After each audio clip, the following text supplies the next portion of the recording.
Okay, welcome to another episode of the Dad at Arms podcast. I'm your host, Dad at Arms. I also go by Colt, and joining me today are two very special guests. We have Emily Anne Ashby and Jonathan Martin of Bohemian Industries. Welcome, guys. Thank you. Thank you. Thank you for having us. Yeah, Yes, this is really exciting. So why don't you guys? I'll let you take a moment and introduce yourselves and kind of just tell us who you are.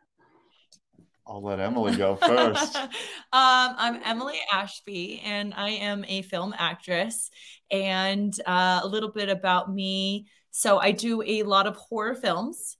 In fact, I just wrapped a horror film more recently in Los Angeles, as well as other films too, as well. So definitely doing the movies and television, and more so focused as far as my career goes.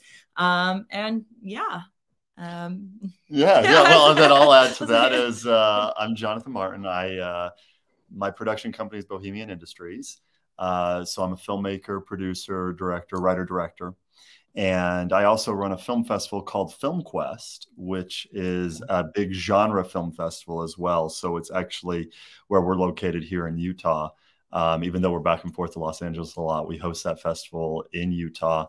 And it's actually become one of the largest genre film festivals in the country, which is really, really cool, and has helped build a network, but helped us do what we did, get going as well. So that's kind of that's the ground level intro as far as that goes. Very cool. Very cool. Well, like I said, welcome. I'm very happy to have you guys here. Yeah. So let's just jump right into talking about Masters of the Universe. Yes. The reason we're doing this interview is, Emily, you recently put out an audition video where you played the role of Teela, our favorite warrior goddess. Dun, dun, dun. So Yes. what's your what are your history, with the both of you, the personal history of an attachment to Masters of the Universe? Well, how about I start that, right? Yes, because I've been indoctrinating Emily slowly but surely into the Masters of the Universe are. So, I mean, I'm a child of the '80s, like many Masters of the Universe fans are, right? Yep. That's if there's actually something really interesting that we've learned through this process. I don't know if I realized how pronounced it was, even though there's Masters of the Universe fans or MOTU fans that are younger. It definitely falls into that mid 30s to like mid 50s range of the fan base. And we could see that, in the analytics of what we're getting with the videos and just the interaction. It's definitely the strongest there. And you can also see the countries at its strongest as well. But so being that child of the 80s, truthfully, I didn't watch the cartoon that much growing up. I was just a little too young to like really capture the full breadth of that. But the toys were my introduction to the whole universe and to the world of He-Man. And what worked, and I could kind of time it, knowing the history, especially as I got older, knowing the timeline of the success and then fall of Masters of the Universe, right, is of the 80s, is my dad, he always had his appointments. I grew up in Houston. And so he had his appointments all around town, getting with his clients and stuff. And he bought a lot of He-Man toys when they were like bargain bin ready to go out. And so that kind of gives you the idea, okay, we're talking probably 86, 87 here, right? And so he had that, and he would, it was a really great way of him, showing that he loved me. And he would surprise me with a new He-Man, every few days or something like that. Because, I mean, he bought these bargain bin He-Man, right? I think he probably got them for like $2 a pop or something like that. And so with that, I would, I grew up with He-Man. I probably, as I go through, estimated, I probably had like half of them, maybe like 2/3 of them at the time. And the greatest Christmas gift I've ever gotten to this day was Eternia. When I got that, I had Eternia. And, as like a small child, I could remember like going in for Christmas. They had it hidden in the other room, and they take me over there, and it just looks giant. It just looked massive in the box. I swear it was as big as I was.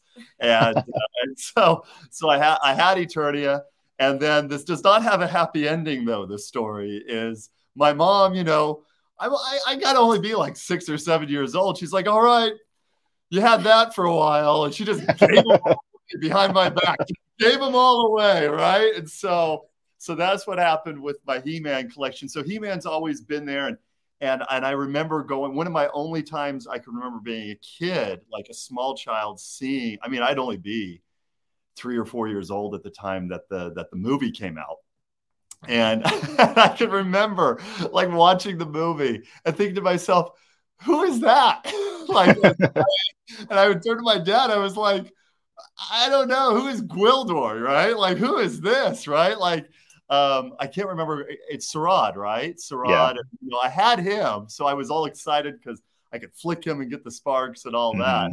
But I'm looking at the rest. I'm like, what is this? I remember like enjoying it, but at the same time, not totally comprehending like, where is everybody else, right? And so that was my foundation with He-Man. Before I ever knew what Star Wars was, before I ever knew what Ninja Turtles were, before I knew anything else, I knew what He-Man was. So awesome. that was me. And then Emily. So I am not, well, I kind of am a child of the 80s, but I was born so late in the 80s that I'm really a 90s kid. I did not grow up with He-Man. In fact, he introduced me to He-Man, the Masters of the Universe. I was like, what was that? You know, I was into and I loved action figures. I always was stealing my brother's. In fact, I had this really great scar like on my chin because when I was 2 years old, my brother would never let me play with his Ninja Turtles. So I crawled up to the top of his shelf, cut my face open, joined Ninja Turtles. So I love the action figures, but I had never, me and my brother were never even exposed to He-Man, Masters of the Universe. So when I started dating Jonathan, he was the one who showed me Masters of the Universe. And so being the guy that he is with all the toys that you guys can't see, but he has all the toys. It was funny too, because one day he's showing me his Teela action figure. He's like, you look like the action figure. And that's where all of this stemmed from, really, truly, is, oh, you look like this action figure. That is awesome. Yeah. And so I've been learning more Masters of the Universe stuff too, as well as diving into, and before we even started filming and all that, diving into the Wikipedia and the backstory of Teela and more of those foundational story. I know it is based on a toy company that then turned into, you know, having a story behind it. It started with the toys, but I really delved into kind of doing the research on that. So I made her watch this. Yeah, we watched all the stuff. I make her watch it. So. Very cool. Very cool.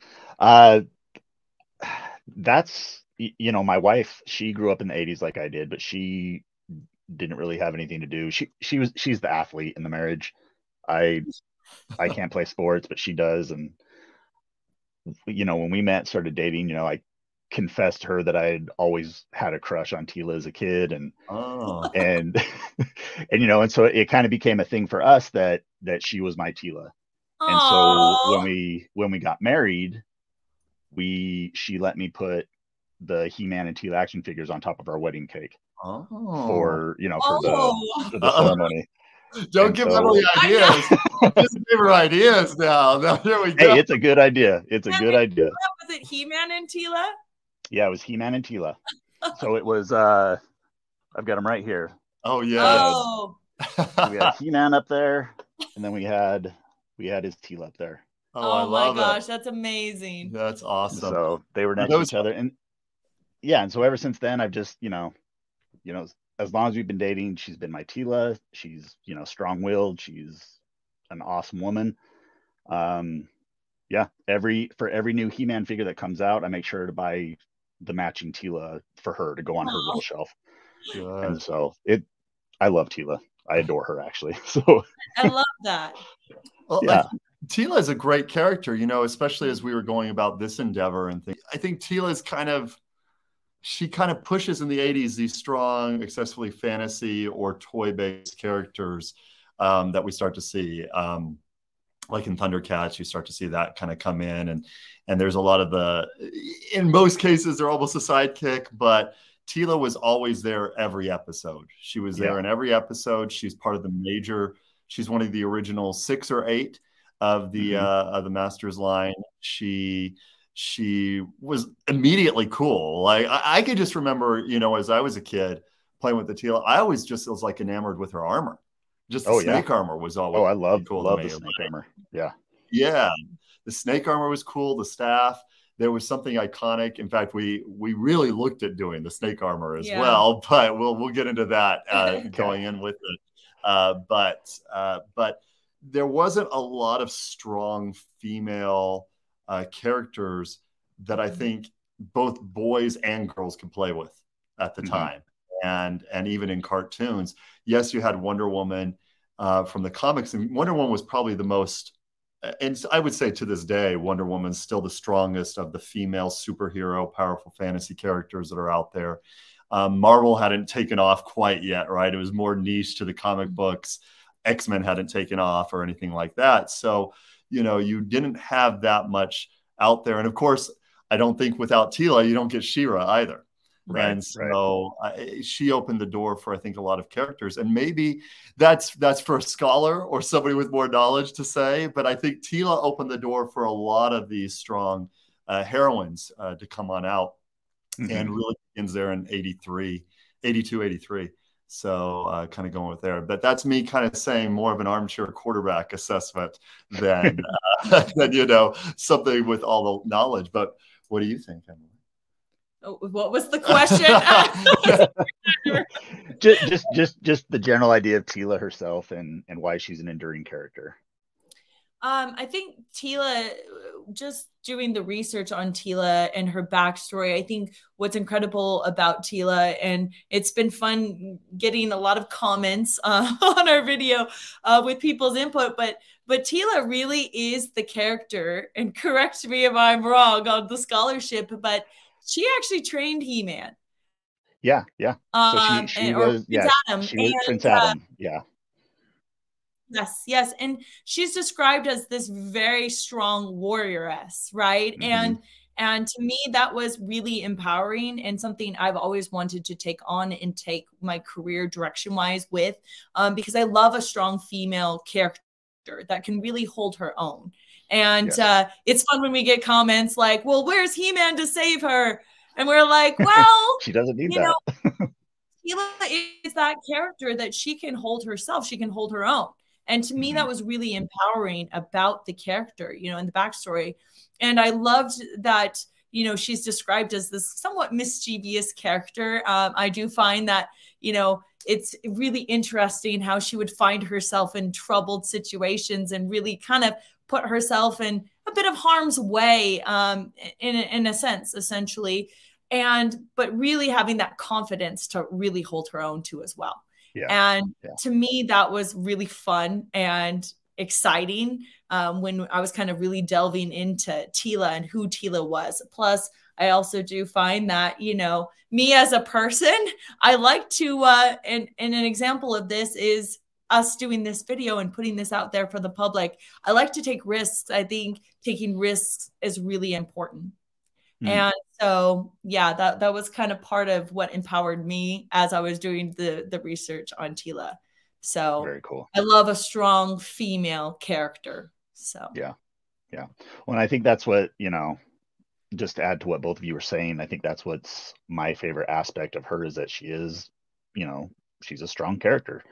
And a lot of times she, you know, in the comics and in the cartoons and stuff like that, she's described as being on equal footing with He-Man, you know, as his battle companion and everything. And he treats her that way. You know, he doesn't treat her as something less than him. He respects her. And you see that come through in their relationship. And, you know, she does have a little bit of a temper. She finds herself in trouble oftentimes. But I think that speaks to the strength of her character is that she's still allowed to have her autonomy in these adventures that she goes on with He-Man. Yeah. But no, I would agree. And I think and of course, there's also the romantic tension. Sure. Between them, right? Like there's always that's going on. Yeah, right. Like, will they or won't they? You know, going on. I mean, obviously, from the Filmation cartoon, they couldn't really explore that too right. As far as it goes, But as we get older and as we see things, and obviously as we become adults and we want to see these storylines kind of come through, that's I think that's a lot of fun. In fact, that was, without getting too much into it, but I would not yet, right? But I like that little touch in Revelations when it comes in at the end. They put the hand on the hand, because I've always looked at it as like this too. I've always looked at Teela's a little older than Prince Adam. Like there's almost like, I wouldn't quite say a May-December romance, but sure. But I would say like she comes across as like, you know, if Prince Adam's 21, she's like 28, you know, like maybe 30, you know, like if I were to age it, I don't have that definitively known what her age gap is, but it's always kind of come across that way as far as it goes. But I kind of like that he goes after the older woman, you know, as far as it goes. Although I'm older than him. Yeah. He knows what he likes, and he likes the strong women. So I mean, it makes sense. Yeah, why wouldn't he? Right? Why wouldn't he? He knows a good thing when he sees it. So, so I like that as that goes. Right? He's not going to let a good thing get away. He just has to get He-Man out of the way before he can let his own confession. You know, that could always be kind of like a fun, like almost like Two-Face thing going on here. He's all like, "Oh man, like you know, like a Jekyll and Hyde almost, like, but she's mine. No, He-Man, step aside, sir. You know, even though I know it, he's always aware of who he is. It can almost be played off that way. It's like, oh, come on, He-Man, you know, like.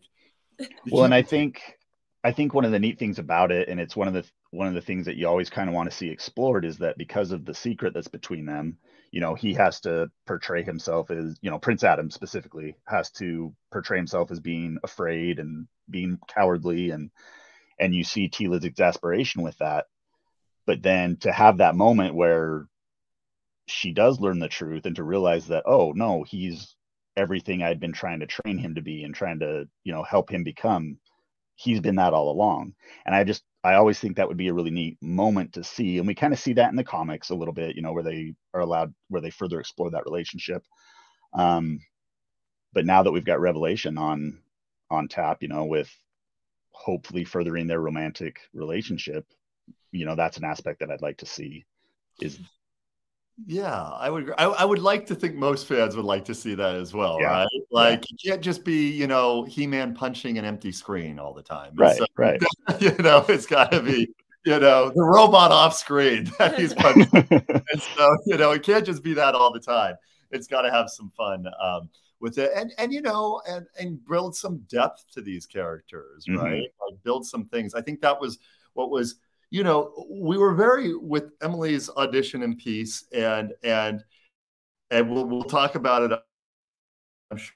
Wish we had more time to do. Like we kind of had to get in and get out on what we were making.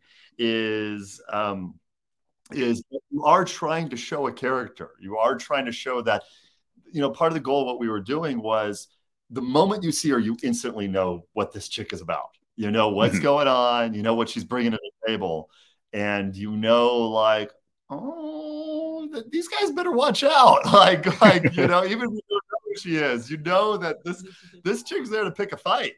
And well, it's that idea that, you know, she's not locked in there with them; they're locked in there with her. Absolutely. You know? And I mean, I'll let Emily talk on that because she was the one throwing fisticuffs. You know. Well, let's see what Dad at Arms, what questions he has as far as that goes. Yeah, let's jump into it. So, you know, currently the video is at over 500,000 views. I think, let's see, 519,000 views when I last checked it. You published it 3 weeks ago. That's awesome. How do you guys feel about that?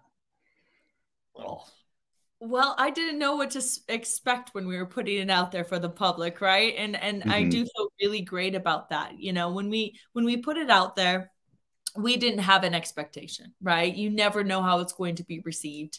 It definitely was something that initially we didn't plan on putting out to the public, but we just really felt strongly that, you know, we wanted to put this out there for people to see and for the fans to see. And that's really ultimately why we did put it out there. But I'm just like overwhelmed with like the amazing responses that we got because, you know, I think the most important thing as an actor is like when you're hearing from like true fan base, what they feel about it.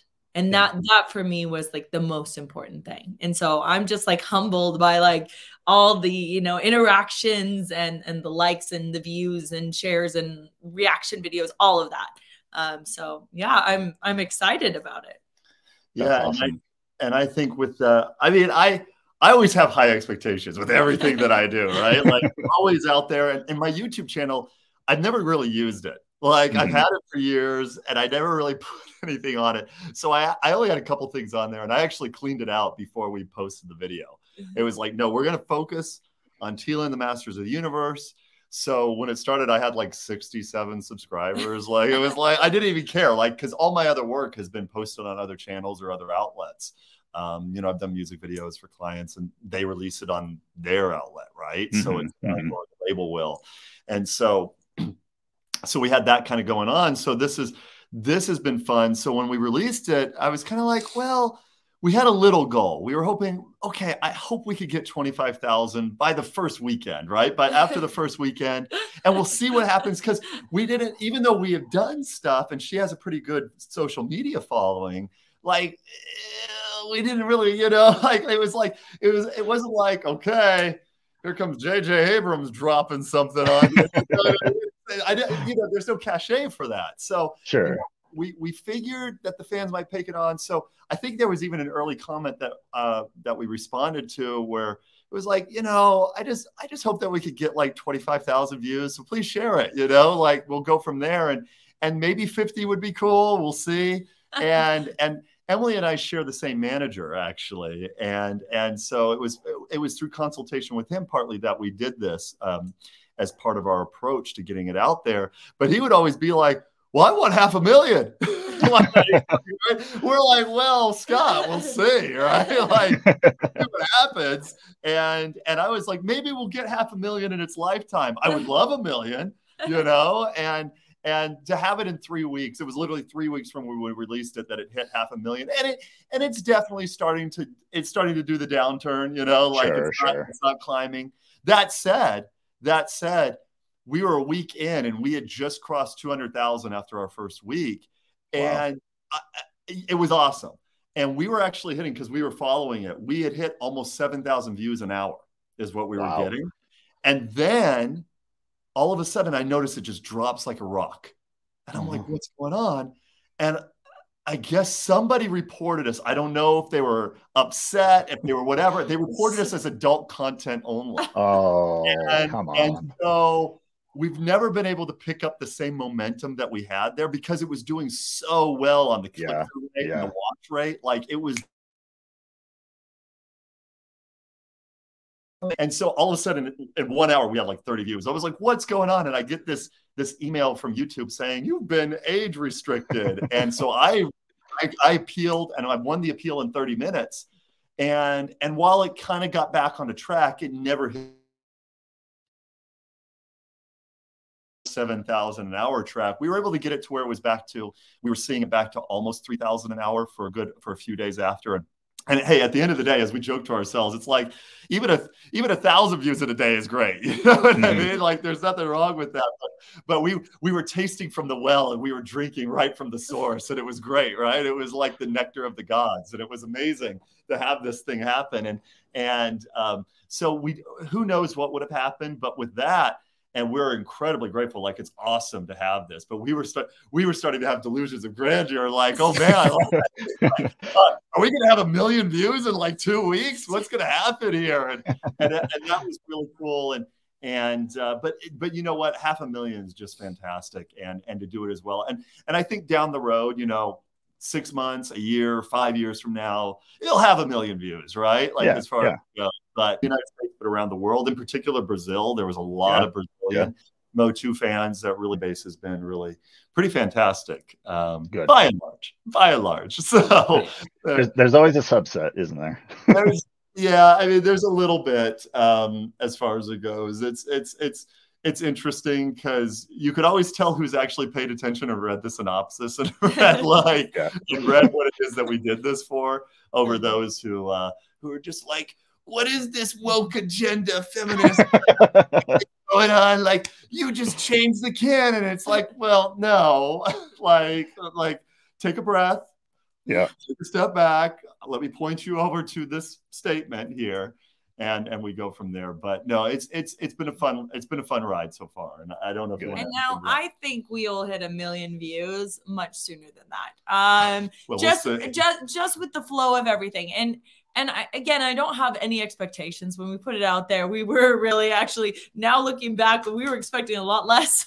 We were like, yay, we hit 50K, you know, and we would have probably been happy with that. But the fact is that we keep seeing more and more shares, more and more engagement, more reaction videos just pop up. And so it just keeps getting put out there, and we're just really grateful for that, you know. And yeah, I think there's definitely been the, you know, it's like releasing a movie in the theaters. Even though it's not a fan film, they can still be called that, right? Most people will still call it as far as it goes. It's because as I've said, like, if we were doing a true fan film, like really going for it, oh, believe me, I know the canon, like, or at least the juicy canon, right? Like, I know who has the sword of power, you know, and it's like, don't make no mistake. And it's like, and I know the conflict that's there. And like, oh, believe me, I do have, a lot of my personal work does do makeup effects. And I'm actually producing a project behind the scenes that we're trying to get off the grounds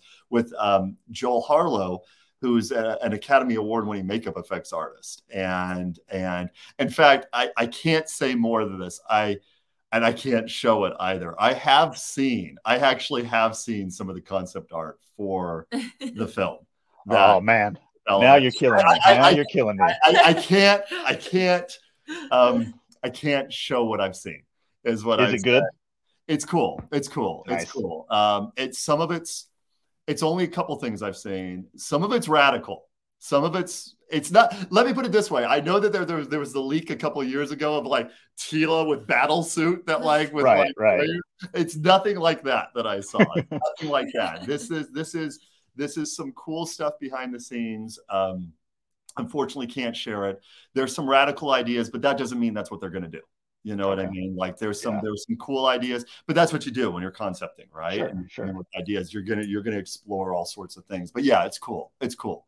And again, who knows if it's all going to end up happening at the end of the day, but it is cool. And so with that said, you know, I have a pretty good idea for what this stuff costs to do makeup effects and prosthetics. And as awesome as it would have been to do Beastman, or as amazing as it would have been to do Skeletor and brings, he's basically a face as far as it goes. But to do something that looks good, that matted down, right? like it's actually quite expensive. And that was just not what we had.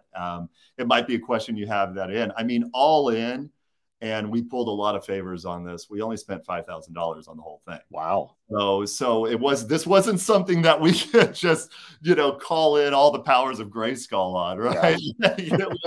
it was something we had to be very smart and very intelligent with. And that's why we had the, you know, the knockdown guys, you know, the straw men that she gets to take on, right? Like we gave them names that we kind of felt would sound like He-Man names, like Masters of MOTU names, right? And I think my personal favorite is Chainmail, because that's totally what I was gonna say. Yeah, you know, like, Chainmail is totally something that they would have done.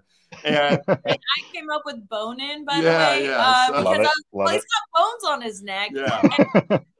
We came up with this whole costume based on Conan the Barbarian, the one that oh my gosh, Jason Momoa. Yeah. Okay. His Conan. We were kind of like, what do we, you know, do for his vibe? But then we want to kind of, you know, do the MOTU and also combine that. So it was basically based on Conan, and so we called him Bonin. I mean, you know, we were the influence. They're on the sleeve. And then Siam is the idea that he's a Cyclops, right? Cyclops, I am, right? So it's like I am type of a thing. So that's where we came up with these names, right? As far as it goes. But that's the fun thing about Masters of the Universe is you've got all of these wild characters, and their names are just so on the nose that you fall in love with it. Oh, you know? Absolutely. You've got a robotic duplicate of He-Man, and of course he's named Faker. You know, you've got a witch who works for Skeletor, so of course, you know, she's not Evelyn, she's Evil Lynn. Evil in there. You know, I mean, it's amazing. I love the names, and I love the straight face that there is. Yeah. Like, as far as it goes, and it's like, but I do believe there was always a wink and a nudge, right? Sure, like sure. some of it, you know, there was definitely there was no doubt to that, and I think that's what we were trying to do in it. And I get it. Some people are like, "Who are these guys?" And it's like, well, you know, like it's like again, they're new potential characters. They're new there characters. You go. Like, if Teela is ever watching this, I honestly hope that they create a chainmail character. Yeah, just as get like some toys out there. You know what I mean? If you know anybody, Dad at Arms, and higher ups that can like make something, I would love to see the chainmail, you know, figure, you know. And he does nothing. He just takes beatings. That's all he does. Yeah. And there's actually an Easter egg on the chainmail. I've been waiting for somebody to point it out. Nobody has pointed it out. You could see it in a few of the shots, and especially when we reveal the three of them, and he says, "Who's this?" and all that. You get the very comic book dumb line that sounds like something that would be from the Filmation cartoon. I say it's done. I wrote it, but it was written to be dumb. Is like when he goes meat, and it's just like, and that gets so many laughs when people like do watch it because it's just so like, okay, I know what this guy is now, right? Like this is what he is. But he does have on his he has the Skeletor right there. Yeah. I was watching today. I saw it and I was like, okay, I need to focus in on that. I forgot to go to rewind it, but I was like, that looks interesting. Yeah. You know, I saw it kind of reminded me a little bit of the Mandalorian symbol, you know, with the horns that come down and the skull. Yeah. But I was like, there's something there, because I did notice one of the Easter eggs that I picked up on is there's a scene. I have the image here. I'm going to bring that up on the screen here real quick. Yeah. There is a scene where you can see Castle Grayskull in the background. Yes. That's it's very last. Thank you for noticing that. And it's based on the Mark Taylor concepts of Castle Grayskull before it went to production for the toy line, where it kind of has that melty face to it, which is, you know, amazing. And so when I saw that today, I got so excited. I was like, okay, I'm talking about this. We're bringing this up.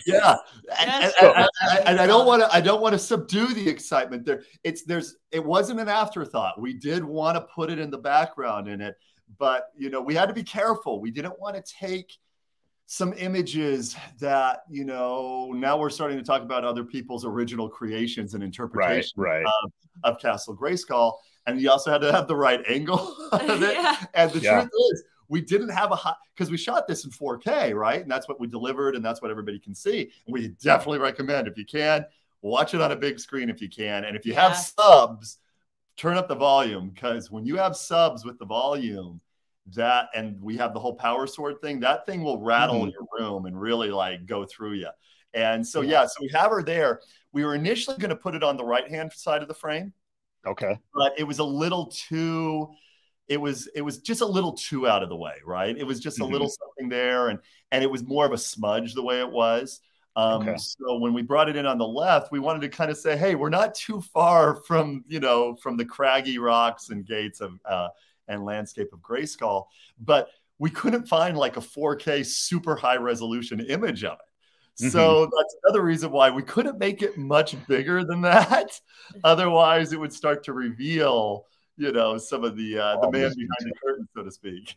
Yeah, gotcha. Yeah. So this scene in particular, like, you know, I like the entire video, but this is the scene where Emily pulls the sword out and holds it aloft, you know, and says the words, and the lightning strike comes. Like, I mean, it doesn't matter if it's Teela or He-Man, you get chills when you see that moment. I mean, in Revelation, you see it when Skeletor does it, you see it when Evelyn does it, and every single time it's such a powerful, iconic moment, and the pose that it instantly takes you back to being a kid again. Absolutely. And that was awesome. And we did say when we were doing the shot, just as a little acknowledgement, we did say this is going to piss off some people. Sure. Like, there's going to be a handful of people this is going to piss off, but that's not what we're making it for. You know what I mean? Right. That at the end of the day, the purpose is this audition, and I'll let her talk about, you know, doing that, and I'll let her go through with it, because she didn't get it in the first take. You know? Are you talking about the power sword? Okay. Yeah. I know how to throw. I get excited about this. So the power sword was actually heavier than it looks. Okay. That is a 3D print. I'll go grab it. Oh yeah, go get the I'll power. go grab it. Yeah, bring it in. Bring it in. So that is a 3D print, and because of that, it's a lot heavier than people would think. Now, I'm not downplaying because women are very strong, but as far as shoulder strength and arm strength, women definitely are different than men. Most women, right? It's a lot harder to draw and push that up. Yeah. So essentially, we did the entire film in 2 days, which was typically with this kind of sequence and this kind of film, you want at least a week. So we really had to hustle it out. So that second day that we were doing the power sword shot, we had already done 77 setups of fight sequences. And we're really going at it. We're going back to back. We didn't take any breaks. And so that being said, by the time we got to the power sword shot, I was pretty tired. My arms were tired. And so this power sword, we haven't weighed it, but it weighs more than it looks. And so when I had to draw it, I was feeling the power. I was empowered, but it took me too long to get my arm up. And then he's like, no, you got to nail it. This is the moment, right? Where she gets that power. And so, so it really was a struggle at first, but it actually kind of empowered me more because of that. I was like, oh, I've got to really have to feel that power to just push it up. And so I actually feel that it actually created more of a natural, true, powerful moment in that shot. And that really turned out to be an incredible shot with the sky and everything. It was that perfect lighting. So I was really pleased with it. Yeah, we got really lucky. And to put it into perspective for those that don't know, 77 setups is crazy. It's a lot. It's crazy. And over the 2 days, we did a total of about, I think it was close to 130 total setups through. I mean, we were going as fast as we could, but you also have to keep in mind we're racing the sun. So it's not that, you just have these setups. Do we still have you? I'm just making sure that we still got you. But we're racing the sun. And so you only have the light that's available to you. And so when we did that shot, when we did the shot, we timed it specifically for that golden hour, that last golden hour of light. And and so it worked out pretty perfectly. Now there's another part of the story that we did. We tried to film this. Now we don't count it as the 2 that we shot because we really can't. We had an honest to goodness sandstorm blow in and hit us. Oh wow! And it just wrecked everything. And we had a little bit of a different. The story was slightly different. And initially, Bonin kills Siam. And there was a bit more of a 3-way fight with how it starts, actually a 4-way fight that kind of starts everything off. And so I'll give you some of the insider, behind the scenes stuff that goes on. And so the initial way that it was going to end, and we had it planned, it's in the original boards and all that, was Bonin, he gets the crotch shot, and that's what gets him off her. And then he's furious. He rises into the frame and he's just huffing and puffing. And Teela, we had established earlier in the shot, Teela was on the edge of a cliff at this point. And he rushes for her, but she has his club now. And she rushes for it. And so the thing that kind of ties in when she grabs the snake staff, which we have here as well, right? When she grabs that, in the film, in the finished film, that's what she does. But in the original script, she grabs his club and blocks it. So, and then she knees him and all that. So he's angry, and she uses the club to basically stop his momentum. And then he's pushing her off the cliff. And he says the line, I'm stronger than you, I'm a master. And then she says, oh yeah. And then she drops one-armed off the cliff. And as he falls off the cliff, and you see him yelling as he falls, she's like, well, I'm smarter, something like that. Right? And that's what she said. So there was actually a few more lines. We've heard a few people say, like, well, I wish there was more lines. Well, there were more lines, but like what happened was we had to modify that because of the sandstorm, and it totally changed everything. And there's only 3 shots in the film from that sandstorm day that are in there, and the 3 shots, if I'm not mistaken, are the first shot that you see her stand up and she says, "You didn't think it'd be that easy, did you?" But you'll notice that it's whipping. The wind is just whipping as far as it goes, and that was before the storm hit. And then there's the cool shot that we push on her and she puts out her hand. The Matrix moment. That was an ode to Keanu. Love it. And so there's that. And then I think there's just one other shot. And then the other challenge, as she mentions the 2 days, is we had 2 stuntmen drop out. Like they dropped out for whatever reason. Were there right before we were filming. We actually think it's because they would have gotten beat up by Teela and just taken out, and they didn't really get a punch, right? So I was like, I guess that makes sense. They just didn't want me to beat them up. So they're lost. They're lost. Exactly. On film. But coming back to it, so we have to give a big shout out to Elwin, who played Chainmail. Yes. And because he stepped in, they were able to rehearse this. But as a result of that, it changed the whole fight sequence that we had as far as it goes. So that part was what was choreographed, and we basically made it that. And I could say that part of the inspiration came from the new Batman, where he just ruins the guy, just absolutely ruins the guy.